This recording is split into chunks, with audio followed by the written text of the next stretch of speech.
makakarinig kayo ng mga digmaang malapit sa inyo, at mababalitaan ninyo na may mga digmaan din sa malayo.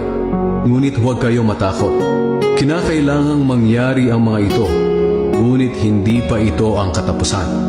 Sapagkat magdidigmaan ang mga bansa at ang mga kaharian. Magkakaroon ng tagutom at paglindol sa iba't ibang lugar. Ang lahat ng ito'y pasimula pa lang ng mga paghihirap na darating.